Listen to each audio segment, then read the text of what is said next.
Olá moçada, tudo bem? Vamos lá hoje trabalhar Grécia Antiga. Então, como nós já trabalhamos aí a Mesopotâmia e também a civilização egípcia, hoje nós vamos trabalhar o povo grego, certo? A civilização grega. E aí, quando nós falamos sobre esse período, nós temos que ter algo bem definido na nossa cabeça. O que que pode ser cobrado da gente, tanto no Enem quanto nos vestibulares tradicionais? Provavelmente as bancas irão se reportar especificamente acerca de duas cidades-estados, de duas polis gregas, que é exatamente a cidade-estado de Atenas e a cidade-estado de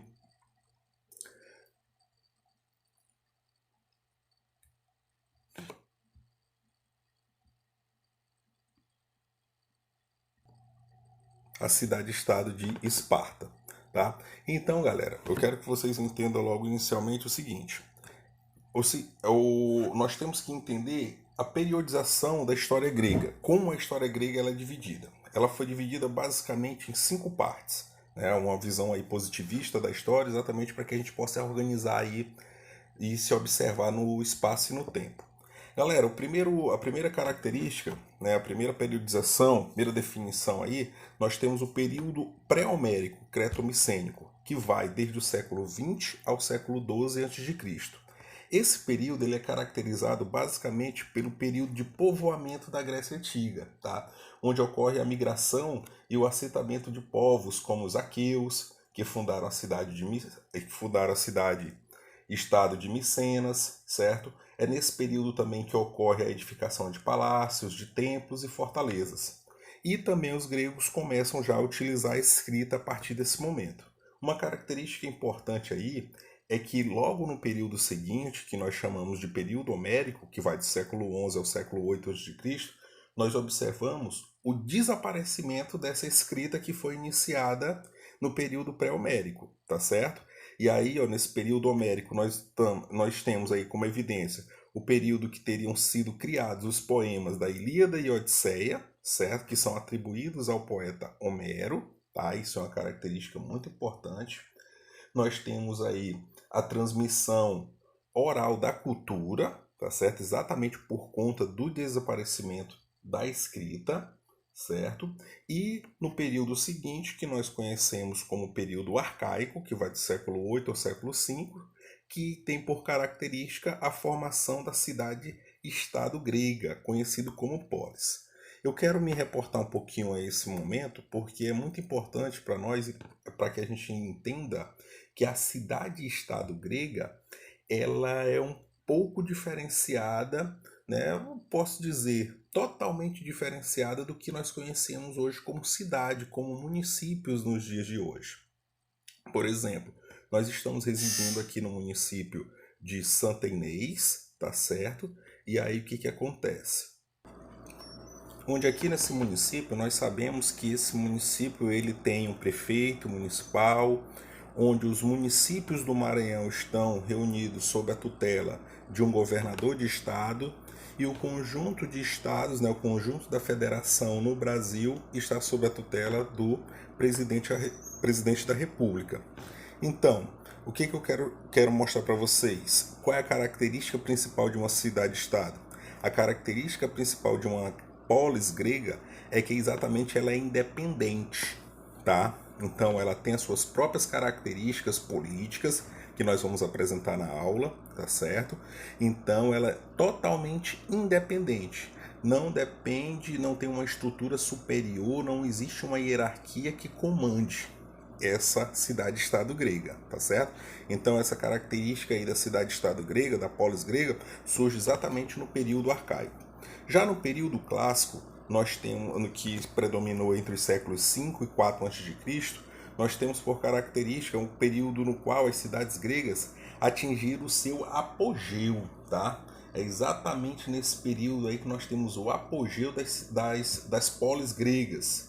Mas também nós temos nesse momento as chamadas guerras greco-pérsicas, que nós vamos trabalhar aqui, tá certo? E também a consolidação da cidade-estado como forma de organização política, que aí são características particulares que eu vou explicar também durante a aula para vocês. Muito do que nós temos hoje dentro da nossa estrutura política, como a Câmara dos Deputados, o Senado, né, a democracia que nós vivemos, nós exatamente temos aí temos o nascimento da democracia dentro da Grécia, tá certo? Especial em Atenas. Tá? Então, se nós hoje vivemos num sistema democrático, é graças aos gregos, tá certo? O período helenístico vem do século IV ao século II a.C., que é onde nós já temos a decadência da polis grega, onde caíram sob o domínio dos povos macedônico e posteriormente dos romanos, tá certo? Então, olha só, vamos aqui. Os gregos, onde é que a Grécia se localiza geograficamente? Tem por características da região. De um modo geral, o relevo das penínsulas e ilhas é montanhoso, entremeado de pequenas e férteis planícies isoladas uma das outras. Tá? Na antiguidade, as montanhas eram recobertas de floresta e o litoral muito recortado, favoreceu a navegação e as comunicações através do mar.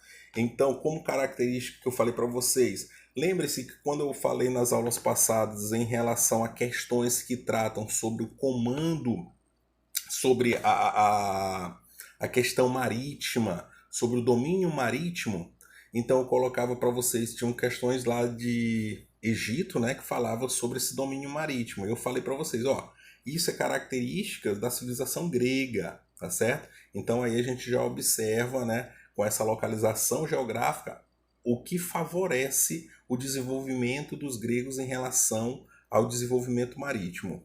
Por outro lado, as características do relevo continental estimularam o isolamento e a autonomia das cidades gregas, tá certo? E aí nós vamos observar o seguinte, nós vamos passar a falar agora sobre essa organização política dentro da Grécia.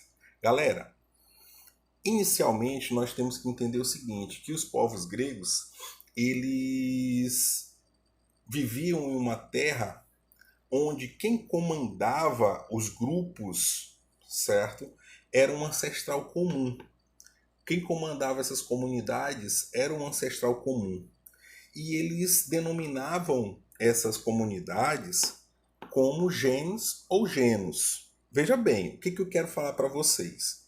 Os genes ou genos, eles eram governados por um chefe que exercia a função de juiz, comandante militar e sacerdote responsável pelo culto aos antepassados. Esses grupos, certo?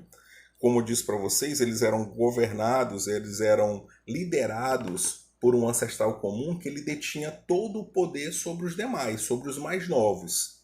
Daí, nós observamos o seguinte, que as terras deixaram de ser propriedade comum e passaram para as mãos da nobreza ou aristocracia, que escolhia o rei. Ou seja, é como se fosse um processo de evolução, tá? Eu quero que vocês entendam que inicialmente os gregos viviam em comunidade, que eram denominadas como genes ou genos, certo?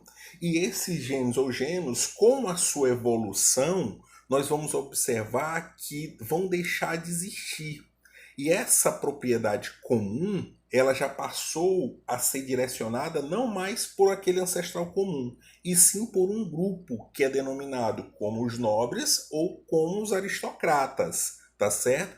E aí, com essa evolução, nós podemos dizer que surgiram as cidades-estados, que é o que nós conhecemos como a polis gregas, tá? Lembram-se que nas aulas passadas eu falei sobre os nomos e nomarcas. Agora eu já estou falando sobre os genos, tá certo? E esse ancestral comum é que governava inicialmente os grupos que faziam parte do território ao qual nós conhecemos hoje a Grécia, tá certo? Então, é com a evolução desses genos que nós vamos chegar na polis grega. Essa polis grega, com a evolução dessa polis, nós vamos ver o surgimento do que até então nós não falávamos, né, na Mesopotâmia nem no Egito. Nós vamos falar sobre a política. O que é a política em si? A política ela surge na Grécia exatamente como o governo da polis, tá? É o governo da polis, ou seja, o governo da cidade-estado. Surge com o significado de interessar-se pelos problemas da cidade.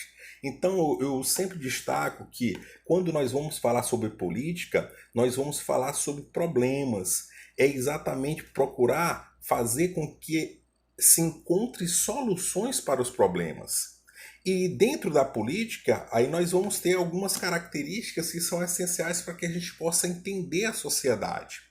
Um dos grupos que surge nesse momento é exatamente a aristocracia. O que significa o termo aristocracia? O que são os aristocratas? Olha só, a aristocracia, ela é nada mais nada menos do que o governo dos melhores, tá? Então a ideia quando surge a aristocracia é que os melhores comandarão, os melhores irão direcionar as soluções dos problemas das cidades. Assim como também surge um outro termo bem interessante dentro da cidade-estado grega, que é a oligarquia. A oligarquia é uma característica que hoje ela é vista como uma característica negativa dentro da nossa sociedade, que nada mais é do que o governo de poucos, tá? Olha só, o termo oligarquia significa governo de poucos, tá certo? Então o que vai acontecer? Como é que era, professor, essa questão da cidade-estado grego? Como é que era organizado? Como é que era a estrutura das cidades? Vejam bem, a estrutura das cidades ela é formada basicamente pela Acrópole. A Acrópole era um lugar sagrado onde os gregos, né, cultuavam aos deuses. E nós temos também um lugar público, onde os anciãos se reuniam em conselhos para decidir sobre a cidade, que é localizado na parte mais alta da cidade, tá certo? Eu quero mostrar aqui para vocês, ó, basicamente é isso aqui, ó. A Acrópole é essa região aqui, tá certo? A parte mais alta da cidade, que dava para observar o restante da cidade, tá certo? E aí o que acontece? Olha só, além da Acrópole, nós temos na Grécia também, nós temos exatamente o mercado e a praça, tá certo? O mercado e a praça. E aí, olha só, esse mercado e a praça, eles são conhecidos como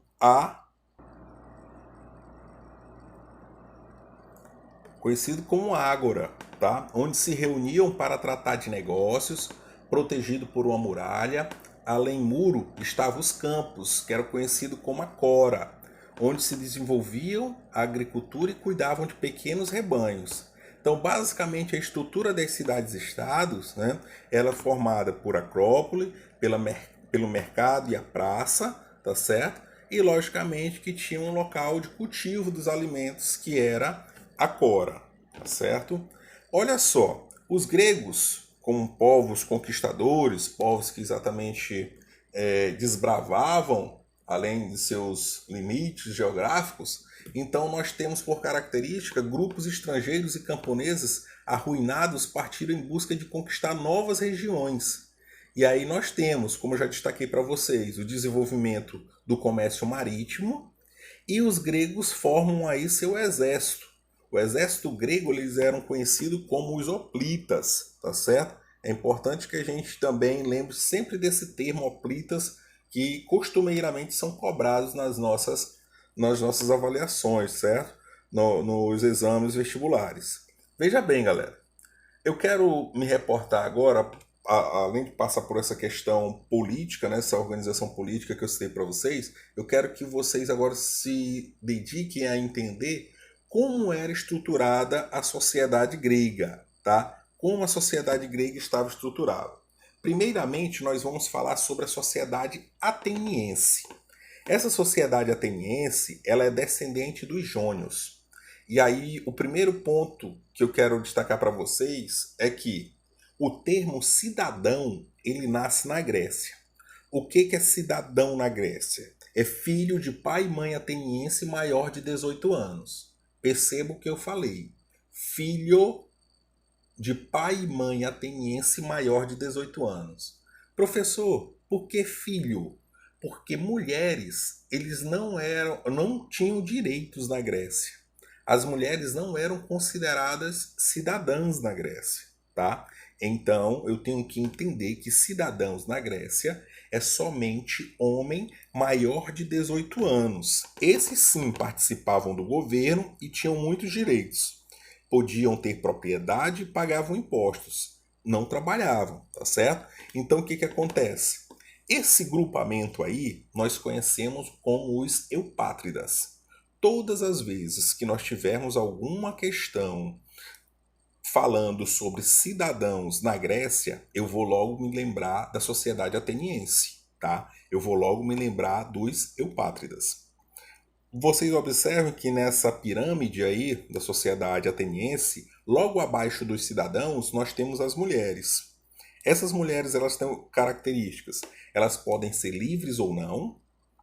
Aí, como eu já destaquei para vocês, elas não tinham direitos políticos, não podiam participar da política, tá? Sempre deviam obediência a um homem. Ou essa mulher estava vinculada ao seu pai, ou essa mulher estava vinculada ao seu marido, tá certo? As mulheres ricas ficavam em casa. Já as pobres, né? As que não tinham muitas condições financeiras, não nasceram abastardas, então elas trabalhavam. Abaixo desse grupamento, nós temos os chamados metecos. Quem são os metecos na sociedade ateniense? São os estrangeiros. Eram pessoas livres, mas não participavam na política, porque eu já expliquei para vocês que na política eram somente os cidadãos da sociedade ateniense, né, os cidadãos gregos atenienses, pagavam impostos e serviam ao exército, esses metecos, não podiam ter propriedade, porque as propriedades estavam nas mãos dos cidadãos, e normalmente trabalhavam no comércio. Na base dessa pirâmide, nós temos os escravos. E aí, galera, eu quero que vocês sempre se reportem, sempre se lembrem, tá? E eu sempre vou destacar isso. Os escravos na sociedade ateniense, os escravos gregos, os escravos egípcios, os escravos na Mesopotâmia, vamos lá. Escravos aqui na Grécia não eram livres, eram propriedade de algum cidadão, certo? De algum cidadão. Eram prisioneiros de guerra ou filhos de escravos, tá certo? Professor, existiam escravos por dívida na Grécia? Sim, vou já explicar para vocês, tá certo? Trabalhavam na agricultura ou no serviço doméstico, tá? Essas são características dos escravos aqui na Grécia, tá certo? Vejam bem, além desses grupos que eu já destaquei, eu quero destacar outros menores que podem vir nas nossas questões, tá? Quem são eles? São os demiurgos, que são os trabalhadores urbanos, tá? Então nós temos mais um grupamento aí, ó, de trabalhadores urbanos denominados de demiurgos. Nós temos os tetas, que são grupos marginalizados e sem terras. Muitos se dedicam às atividades comerciais, tá certo? E nós temos também os georgóis. Quem são os georgóis? Camada dos pequenos proprietários, onde a situação de pobreza deste grupo é tanta que muitos se transformam em escravos por dívidas. Vejam bem, então eu tenho escravo de guerra e também tenho escravo por dívida dentro da sociedade grega, dentro da sociedade ateniense, tá bom? Então é bom que a gente deixe bem claro sobre isso. Passamos agora a entender o outro lado, como eu destaquei para vocês. Nós sempre temos que entender a Grécia sobre a visão ateniense e sobre a visão espartana. Olha só, já na sociedade espartana, era uma sociedade um pouco mais, podemos dizer, até não há uma grande diversidade de grupos, né? Enquanto nós observamos na sociedade ateniense os eupátridas, os metecos, os escravos, demiurgos, os tetas e os georgóis, já na sociedade espartana, que são descendentes dos dórios, nós já vamos observar outras características. Os cidadãos em Esparta, quem são? Espartanos, homens ricos, donos de terras e escravos, que controlavam a política e o exército de Esparta.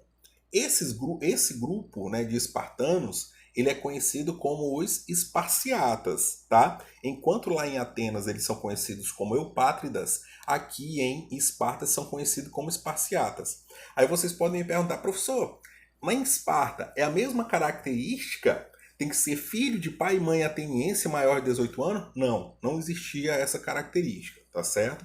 O espartano, ele era homem, certo? Era um homem, não tinha também essa diferença em relação às mulheres, tá?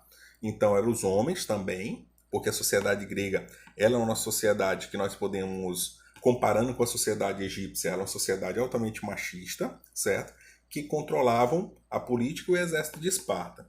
Os periecos, nós observamos o seguinte, que são homens livres, comerciantes e artesãos, naturais de outra polis, não possuíam direitos em Esparta. Então são pessoas que vinham de outras cidades e estados gregos, de outras cidades, como Corinto, Micenas, Ereta, Tebas, tá? Maratona, então várias outras cidades e estados gregos que eram menores do que Esparta e Atenas, tá? Migravam para outras cidades e estados, normalmente como hoje, né? Como hoje nós mudamos de um município para outro.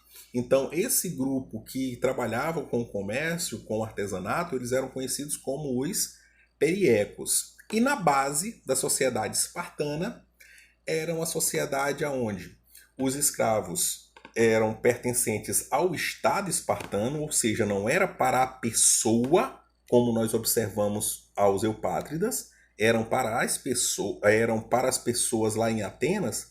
Aqui, os escravos gregos, eles eram pertencentes ao Estado espartano, ou seja, trabalhavam para sustentar a elite de Esparta. Esse grupamento de escravos, eles eram conhecidos como ilotas, tá?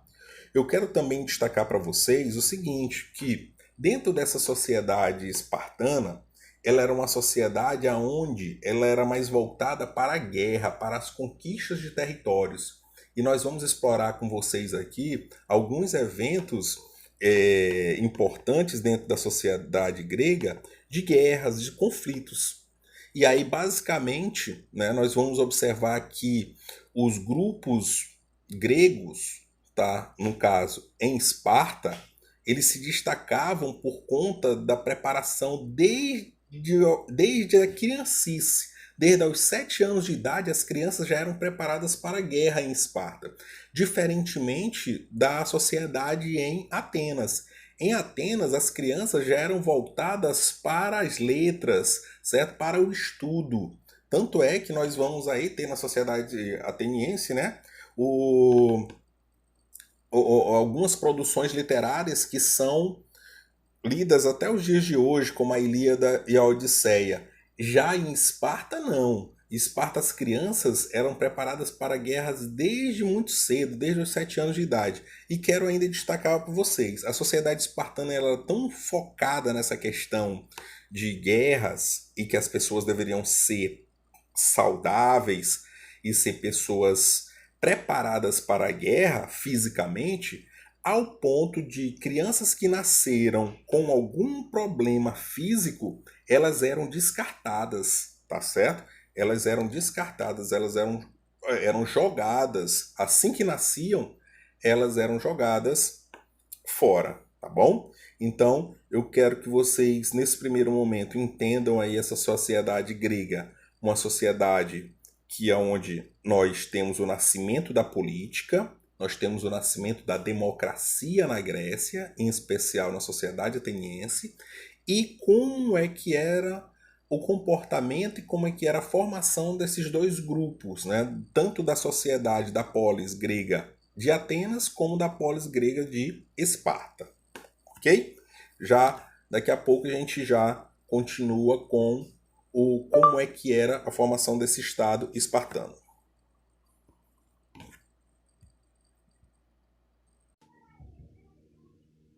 Portanto, vamos observar agora como é que era organizada a questão política, a gestão administrativa dentro do Estado espartano.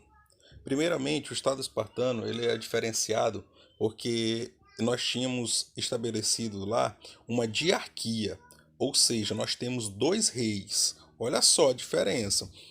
É comum hoje nós encontrarmos ainda em nossa sociedade, como na Inglaterra, como na Espanha, monarquias, né? Ou seja, nós temos um único rei.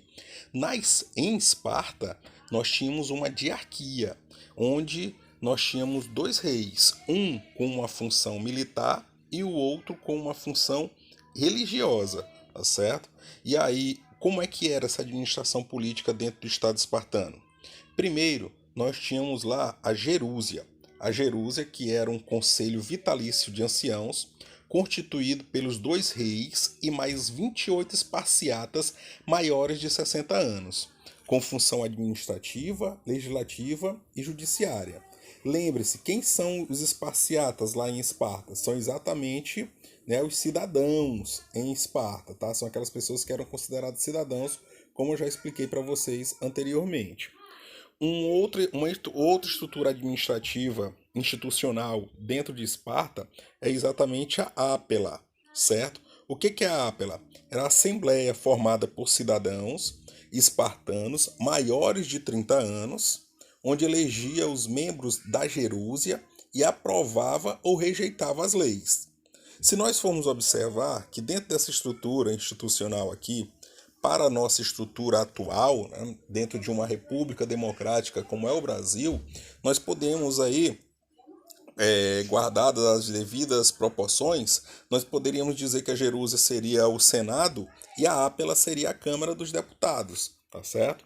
E aí o que acontece? Além disso, dentro dessa estrutura institucional administrativa, nós temos o Conselho dos Éforos, que é formado por 5 membros eleitos anualmente pela Ápela, coordenavam as reuniões da Gerúsia e da Ápela e controlavam a vida econômica e social da cidade, vetavam projetos de lei e fiscalizavam as atividades do rei, tá certo? Isso era a estrutura dentro da sociedade espartana. Eu vou mostrar agora para vocês, tentando aqui fazer uma comparação entre as duas estruturas, tá? Tanto da sociedade ateniense quanto da sociedade espartana.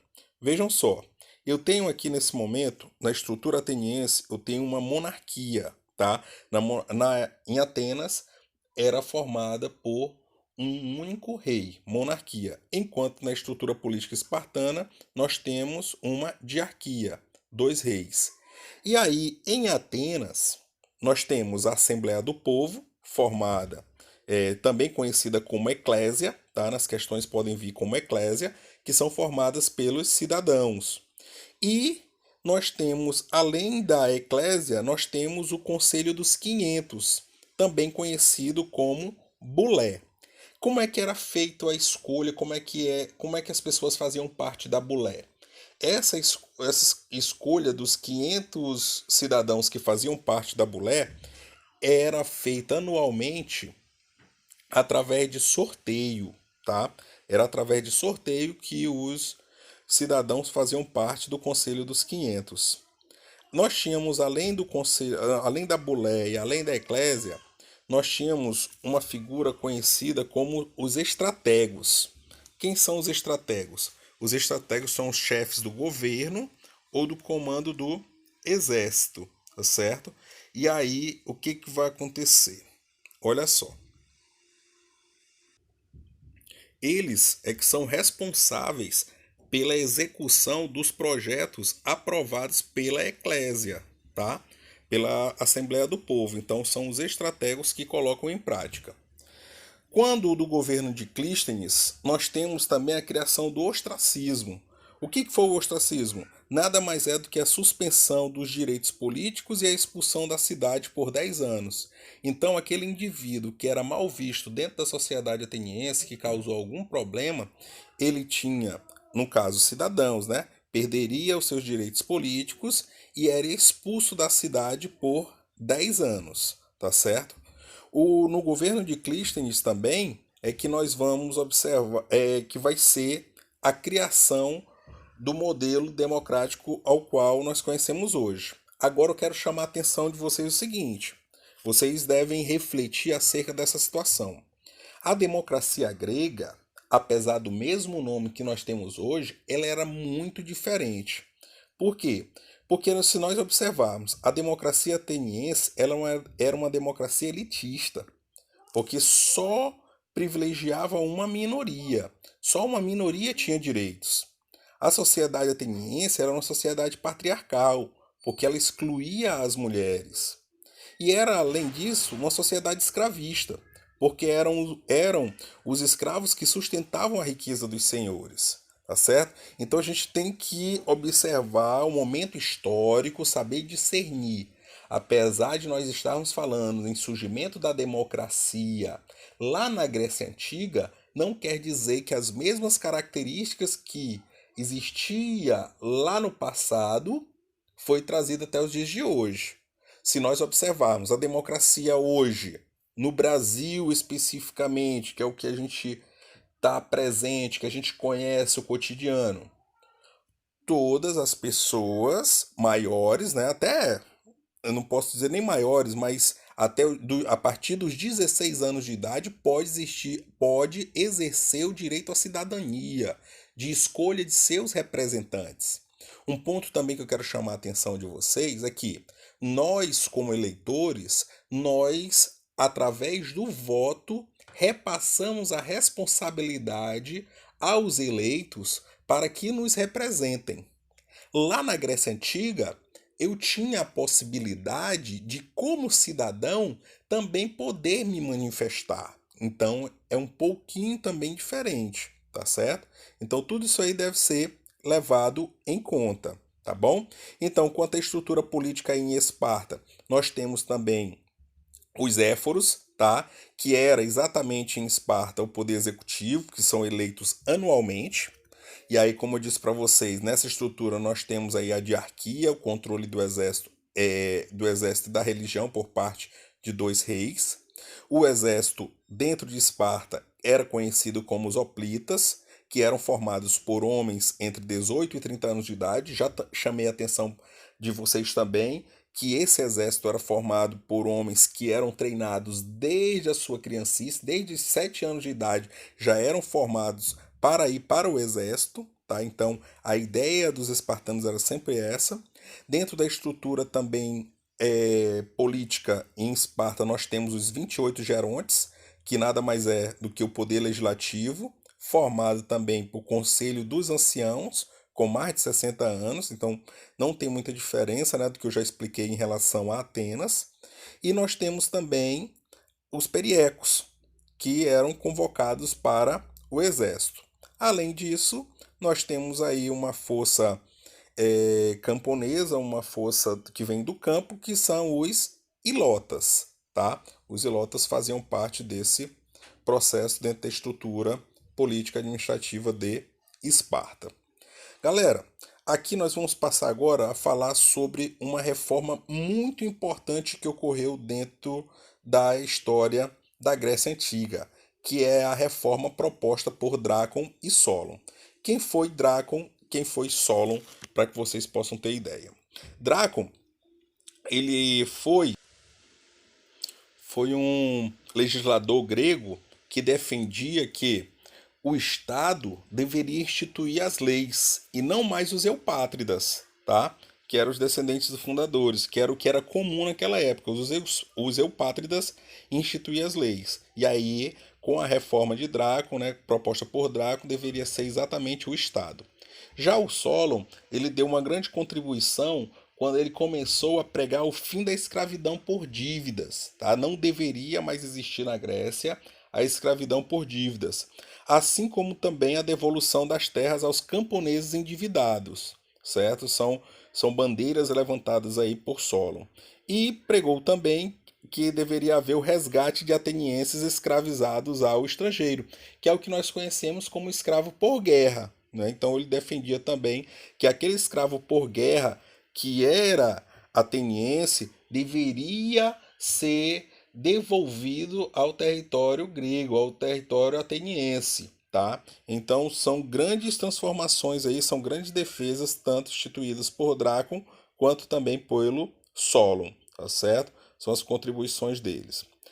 Agora nós vamos falar sobre um momento histórico muito importante da Grécia, que na verdade mais cabe aqui para a gente uma questão de registro, certo?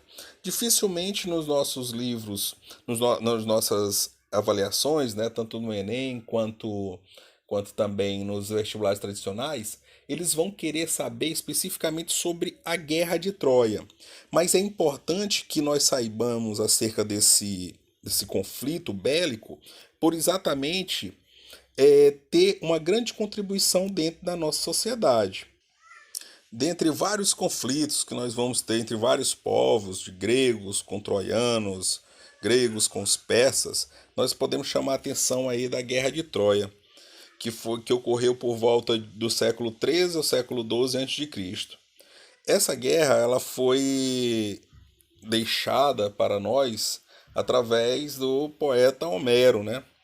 Então, na sua poesia, Homero acabou deixando aí nos seus escritos que a guerra foi causada pelo rapto da princesa Helena de Troia, esposa do lendário rei Menelau, por Paris, que era filho do rei Príamo.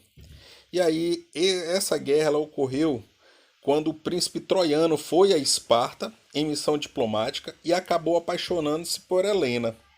Só que Paris havia recebido de Afrodite a recompensa de ter a mulher mais bonita do mundo, que era Helena. E aí, o que aconteceu? Foi exatamente o que todos nós já conhecemos, né?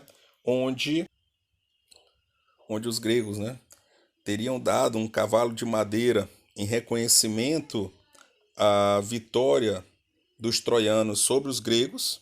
Só que os troianos, né, não esperavam que esse cavalo aí de madeira tivesse aí dezenas de soldados dentro dele, esperando o momento certo para atacar.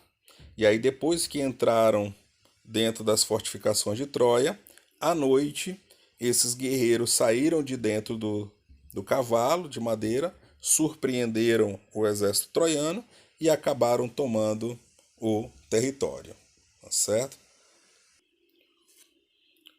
Um outro evento bélico importante aqui dentro da história grega é exatamente as guerras médicas, tá? As guerras médicas elas se chamaram dessa forma devido os gregos nomearem os persas de medos. Por isso as guerras ficaram conhecidas como guerras médicas.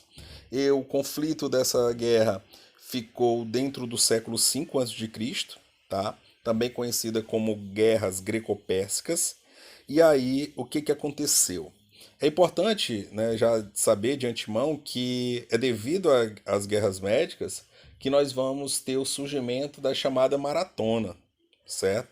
A maratona ela surgiu quando os gregos foram anunciar a vitória sobre os persas.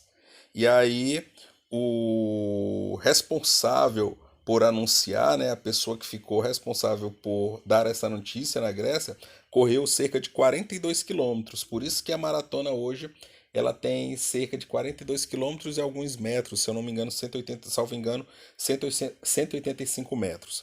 Então, o que foram essas guerras médicas? Invasão dos persas à Grécia, tá? Os persas invadiram a Grécia durante o reinado de Dario I. Inicialmente, os persas, eles até aceitaram a autonomia das cidades-estados, mas depois eles começaram a exigir impostos. Devido a isso, as cidades de Atenas e Esparta se levantaram contra os persas, e aí, apesar da inferioridade numérica, os atenienses decidiram atacar, impondo a derrota aos persas. E aí, como eu falei para vocês, quando foi terminada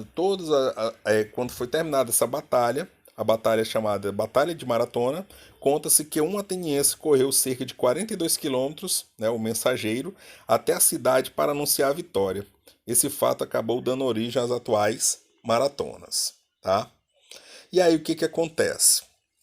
Devido a esses conflitos, devido às invasões, a tentativa de invasão de vários povos, os atenienses e os espartanos eles começaram a se organizar. A primeira liga a ser organizada para a proteção do território grego é a chamada Liga de Delos, também conhecida por Liga Marítima Ateniense. Foi uma liga marítima organizada por Atenas durante as Guerras Médicas. Então percebam, é nesse momento histórico que os atenienses começam a perceber que precisavam se organizar para a sua defesa. E aí, o que vai acontecer? Esparta e suas aliadas do Peloponeso, no primeiro momento, entraram na liga. Então, no primeiro momento, não houve nenhuma resistência, não houve uma ciumeira por parte dos grupos que faziam parte da Grécia, né? Por parte das cidades-estados. Ou seja, as cidades-estados perceberam que realmente necessitavam de proteção. E aí o que, que acontece? A Liga de Delos tinha como principal objetivo a defesa das cidades gregas de um ataque persa. Cada cidade contribuía com homens e principalmente com dinheiro para o fortalecimento dessa liga, tá? Daí, Péricles de Atenas cometeu um erro crasso, galera. Usou o dinheiro da liga para embelezar sua cidade. O Partenon, que todos nós conhecemos hoje, foi construído nessa época e transformá-la num grande império marítimo e comercial. E aí o Péricles, quando começou a utilizar esse dinheiro de uma forma errada, e aí eu costumo dizer, percebam que a corrupção dentro de um governo, ela não advém de 50 anos atrás, de 100 anos atrás. Nós estamos falando aqui de séculos antes de Cristo. E aí o Péricles, né, já destinou um recurso que era para a proteção do território grego, juntamente com todas as demais cidades e estados atenienses, depois todas as cidades e estados gregas, né, sob a liderança de Atenas, tá? Ele simplesmente destinou o dinheiro para construção de obras públicas, como o Partenon. Ou seja, desvio de recurso público, né? O que nós conhecemos como corrupção. E aí, ó, Atenas não deixou que as cidades-estados saíssem da liga e transformou a contribuição de dinheiro em impostos no século IV a.C. Ou seja, queria exatamente obrigar que as cidades continuassem a fornecer recurso para o seu território. E aí, galera, o que, que vai acontecer?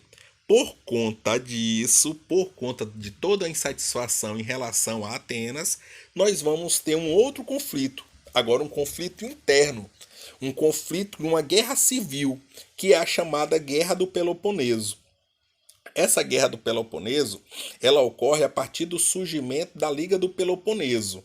Olha só, a Liga de Delos era liderada por quem? Por Esparta, não é isso? Não, a Liga de Delos era governada por quem? Por Atenas. E agora nós vamos ter uma outra liga que nasce para se contrapor à Liga de Delos, que é a Liga do Peloponeso. Essa Liga do Peloponeso, ela vai ser liderada por Esparta, tá? E aí, ó, por volta do século V, ainda 431 a.C., ocorre a chamada Guerra do Peloponeso.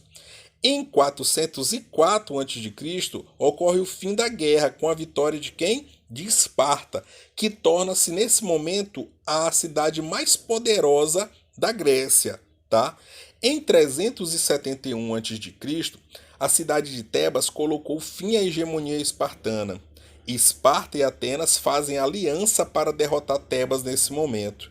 E em 362, a Grécia estava arruinada. O que aconteceu, galera?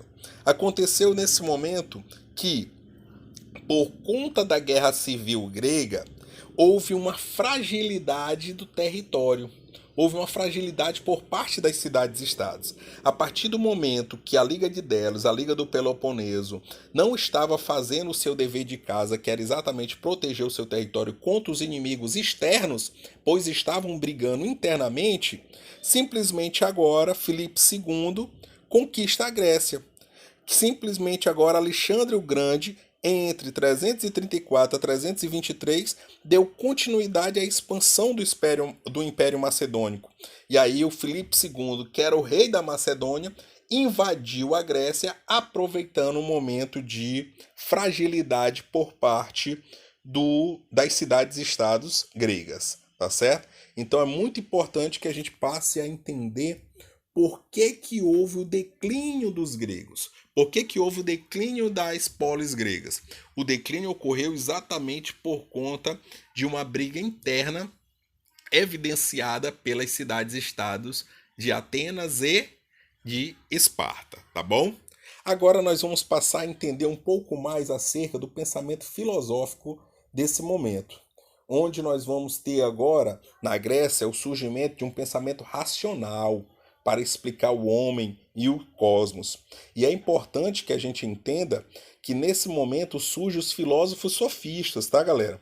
Os filósofos sofistas surgem nesse momento e o que eles irão pregar? Eles acreditavam que a persuasão era instrumento por excelência do cidadão na polis democrática, tá? Então o poder de persuasão era importantíssimo, certo? Dentro dessa conjuntura, dentro desse pensamento grego, suas posições filosóficas implicavam na relativização do conhecimento, o que lhes rendia críticas dos socráticos. E nós temos como destaque dos filósofos sofistas as figuras de Protágoras, que viveu entre os anos de 485 a 411 a.C., e Górgias de Leontini, que viveu aí entre os séculos 5 e 4 a.C. Esse pensamento filosófico grego nós também podemos dividir em filósofos socráticos. Nós temos os filósofos sofistas e os filósofos socráticos. Como é que eles pensavam? Por meio de questionamentos muitas vezes irônicos, levava os cidadãos a reconhecer a própria ignorância, o que seria o primeiro passo para atingir o conhecimento verdadeiro. Tá? Então era em cima dos questionamentos que eles chegavam a atingir os seus objetivos. É o pensamento dos filósofos socráticos. Uma das figuras mais conhecidas da filosofia socrática é a figura de Platão, tá? Que viveu também entre os séculos 5 e 4 a.C. Ele refletiu sobre a natureza do conhecimento e da política, onde buscava formular um modelo de polis justa e perfeita, governada por uma elite de sábios dedicados ao bem comum. O destaque, os grandes escritos de Platão foram exatamente a República e as Leis. Tá? Então, Platão ele defendia que os sábios deveriam ser os governantes. Ele acreditava que os pensadores, os filósofos deveriam governar. Era a defesa de Platão. Já o Aristóteles, que viveu entre os séculos 4, viveu no século 4, né, entre os anos de 384 a 322 a.C., criticou a preocupação com problemas morais e políticos e se dedicou a observar a natureza e suas leis. Tentou sintetizar todas as conquistas da filosofia grega, propondo uma sistematização do conhecimento humano. Tá certo, galera? Então, esse é o pensamento filosófico aí dos gregos. Aí, quero também chamar a atenção de vocês quanto ao teatro grego, certo? O teatro grego, que era um espetáculo muito popular em homenagem ao deus Dioniso, certo? Que era o deus do vinho, onde nós temos que chamar a atenção, somente os homens atuavam no teatro grego, tá? As mulheres não atuavam, e nós tínhamos nesse momento dois gêneros bem característicos da Grécia, que era a tragédia e que era a comédia. Ou seja, as obras que eram apresentadas nesse momento no teatro grego, todas as peças, ou elas falavam de tragédias, ou elas eram peças voltadas para a comédia, tá? E muito comum essas máscaras que eram utilizadas dentro do teatro grego, tá certo? Os homens, eles acabavam para quando era uma peça onde tinha personagem feminina, eles acabavam utilizando aí máscaras para representar as mulheres, tá certo? Brigadão pela atenção de todos e daqui a pouco também nós vamos trabalhar algumas questões para fixar o nosso conhecimento. Espero que todos tenham compreendido e até a próxima. Moçada, hoje eu vou trabalhar com vocês as questões de uma forma diferente, tá? Nós vamos trabalhar aqui já diretamente nos slides. Então, a primeira questão que eu trago aí para vocês é para que a gente possa fazer uma reflexão aí acerca de como era o comportamento da sociedade grega ateniense no que diz respeito à democracia. Vamos ler a questão e aí eu vou comentar. Olha só, tem essa citação aí. É precisamente para assegurar o reino da igualdade, para permitir que os mais humildes cidadãos assumam a parte legítima na vida política, que o Estado concede uma remuneração àqueles que se colocam ao seu serviço da participação nas assembleias. O texto referente a Atenas no século V expressa. A letra A diz: o interesse do Estado em criar uma sociedade igualitária, remunerando melhor os funcionários públicos. B. A necessidade de estimular os desinteressados habitantes para as assembleias políticas. C. A fragilidade da democracia ateniense, uma vez que os cidadãos não correspondiam direitos políticos, apenas obrigações.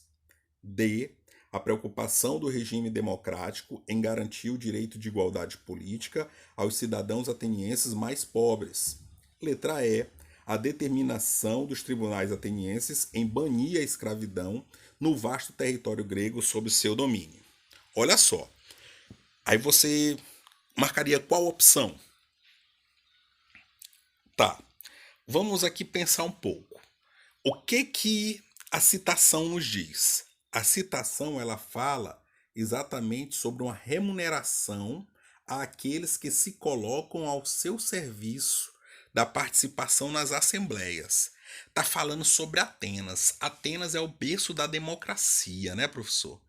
Então, o que acontece? A letra A, vamos aqui por eliminação, galera. O interesse do Estado em criar uma sociedade igualitária, remunerando melhor os funcionários públicos. A citação fala em funcionários públicos? Ela fala o reino da igualdade para permitir que os mais humildes cidadãos assumam uma parte legítima na vida política, que o Estado concede uma remuneração àqueles que se colocam ao seu serviço da participação nas assembleias. Nenhum momento fala em funcionários públicos, então a letra A já pode ser descartada. Vamos para a letra B. A letra B diz o seguinte: a necessidade de estimular os desinteressados habitantes para as assembleias políticas. Olha, gente, nós não podemos perder questão dessa natureza porque a questão ela está dando uma citação. Então nós temos que nos prender à citação. O que a citação diz? A citação fala de estimular os desinteressados habitantes para as assembleias políticas? Ah, professor, olha só. Fala assim: assuma uma parte legítima na vida política, que o Estado concede uma remuneração àqueles que se colocam ao seu serviço da participação nas assembleias. Beleza, participação nas assembleias. A necessidade de estimular os desinteressados habitantes. Tá. E aí, eu quero que vocês reflitam da seguinte maneira. Vamos à letra C para que a gente possa voltar depois na letra B. A fragilidade da democracia ateniense, uma vez que os cidadãos não correspondiam direitos políticos, apenas obrigações. Aí eu tenho que me reportar e lembrar. Quem é cidadão em Atenas? Cidadão em Atenas é maior de 18 anos, com pai e mãe ateniense. Não é isso? Homem. Homem. É importante isso. Aí vocês podem também me perguntar, professor, eu li num livro meu, o historiador ele colocou que o cidadão em Atenas é maior de 21 anos. Perfeito, galera. É bom que vocês observem isso mesmo nas pesquisas de vocês, porque há muitas contradições na história. Alguns historiadores defendem 18 anos, outros historiadores defendem 21 anos. Aí vocês dizem, professor, mas o que eu devo aprender? Vocês devem aprender que é maior de idade. Por quê? Porque nenhuma banca, nem do Enem, nem de um vestibular tradicional, ela vai correr o risco de cravar o ano. E se ela cravar o ano, você vai ver o restante da opção, se tem sentido.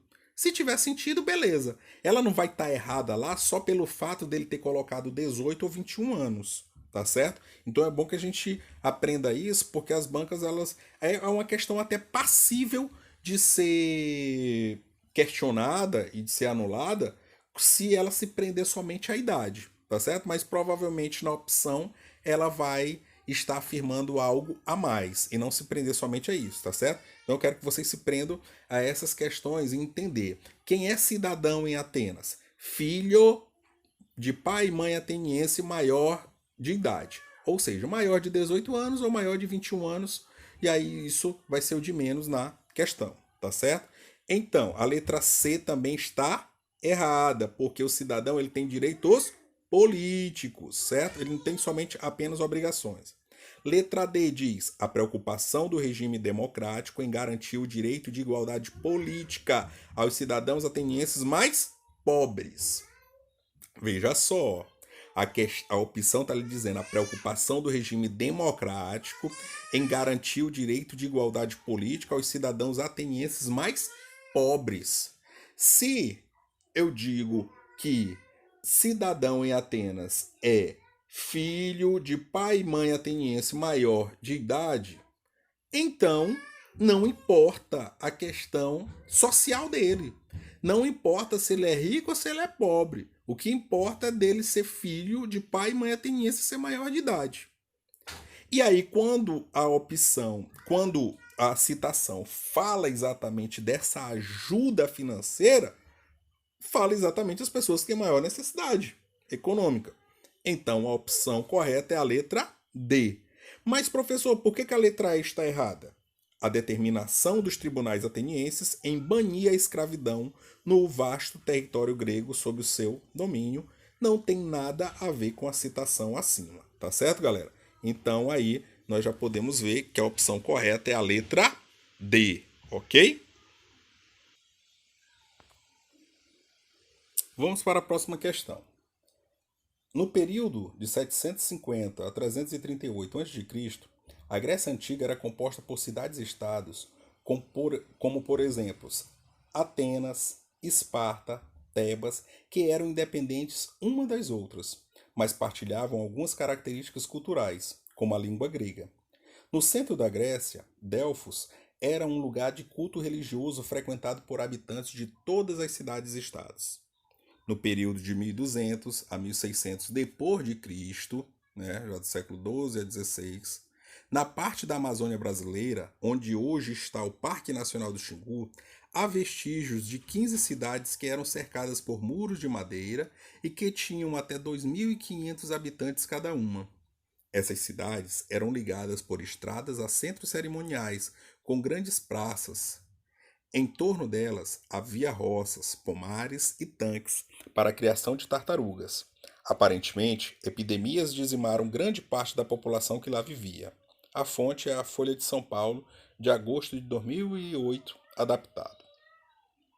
Apesar das diferenças históricas e geográficas existentes entre as duas civilizações, elas são semelhantes, pois, olha só, é uma questão que traz uma comparação da civilização grega com povos que provavelmente moraram, né, residiram aqui no território onde hoje é o qual nós denominamos de Brasil.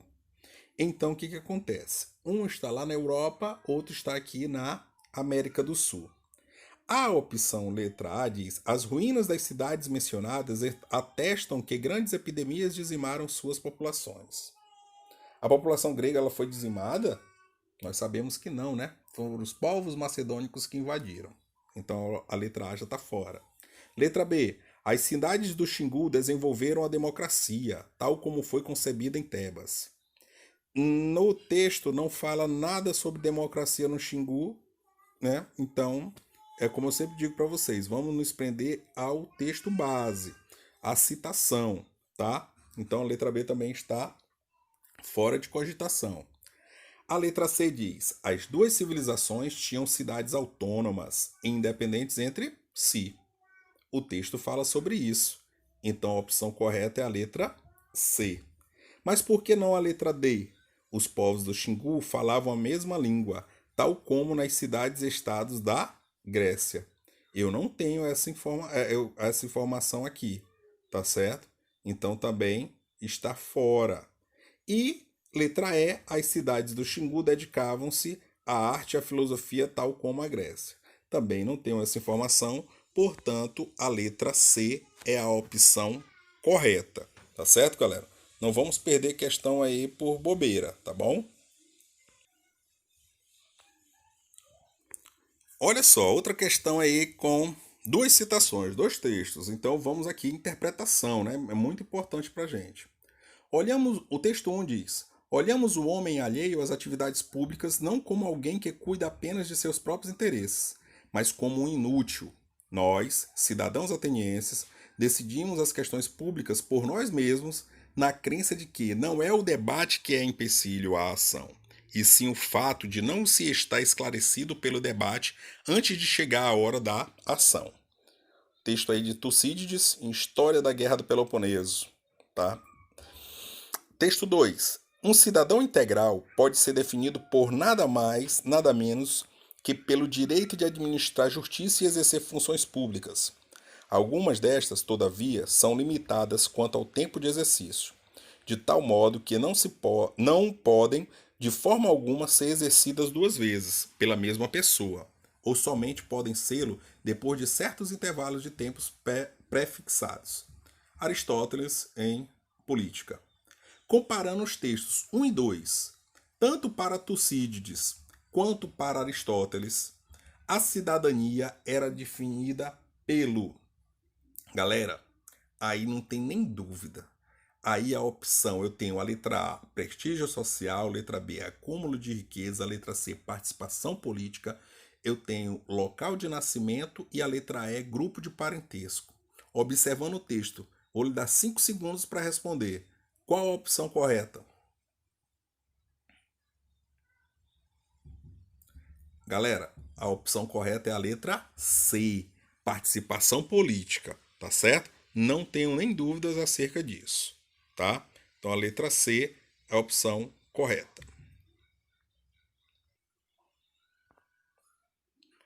A próxima questão diz o seguinte: com o fim do domínio gentílico sobre a terra, os parentes mais próximos do pater apropriaram-se das terras mais ricas, passando a ser conhecidos como eupátridas, os bem-nascidos. O restante da terra foi dividido entre os georgóis, que são os agricultores. Os mais prejudicados por esta divisão foram os tetas, que são os marginais, excluídos da partilha. Os novos grupos sociais, a propriedade privada da terra e o surgimento dos demos marcaram o advento da polis, cidade-estado grega. Sobre a polis grega é correto afirmar: a letra A diz, em razão da abundância de terras na polis, os excedentes populacionais balcânicos continuaram a lutar por terras em torno da Acrópole? Não, galera, tá errado. Letra B, o poder ampliado do pater na administração da família e da casa enfraqueceu o individualismo, pois beneficiou igualmente filhos e parentes distantes na partilha dos bens? Ah, não, o próprio enunciado da questão já fala disso, né? Então, letra B também está fora. Letra C, os georgóis produziram grandes riquezas em suas terras devido às boas colheitas e com isso despertaram a cobiça dos eupátridas. Também está errado. Letra D, com a polis, o urbano constituiu-se como a base da sociedade e seu elemento de união, e a cidade-estado passou a ser liberada por um conselho de eupátridas, né? Na verdade, né, liderada por um conselho de eupátridas. É a opção correta. A letra D, os demiurgos tornaram-se o grupo social dominante em cada polis, compartilhando poder político com os eupátridas. Também está errado. A opção correta é a letra D, tá certo? Letra D é a opção correta. Vamos lá para mais uma questão. A cultura grega marca a origem da civilização ocidental e ainda hoje podemos observar sua influência nas ciências, nas artes, na política e na ética. Dentre os legados da cultura grega para o Ocidente, destaca-se a ideia que, letra A diz, nosso pensamento também opera obedecendo a emoções e sentimentos alheios à razão, mas que nos ajudam a distinguir o verdadeiro e o falso. Letra B, a natureza opera obedecendo a leis e princípios necessários e universais que podem ser plenamente conhecidos pelo nosso pensamento. Letra C, as ações humanas escapam ao controle da razão, uma vez que agimos obedecendo aos instintos, como mostra hoje a psicanálise. E letra D, as práticas humanas, a ação moral, política, as técnicas e as artes dependem do destino, o que negaria a existência de uma vontade livre. A opção correta é a letra B. A natureza opera obedecendo a leis e princípios necessários e universais que podem ser plenamente conhecidos pelo nosso pensamento. Galera, eu vou ficando por aqui. Agradeço a atenção de cada um de vocês, tá? E qualquer dúvida é só chamar no WhatsApp que a gente está à disposição. Um grande abraço a todos e até mais.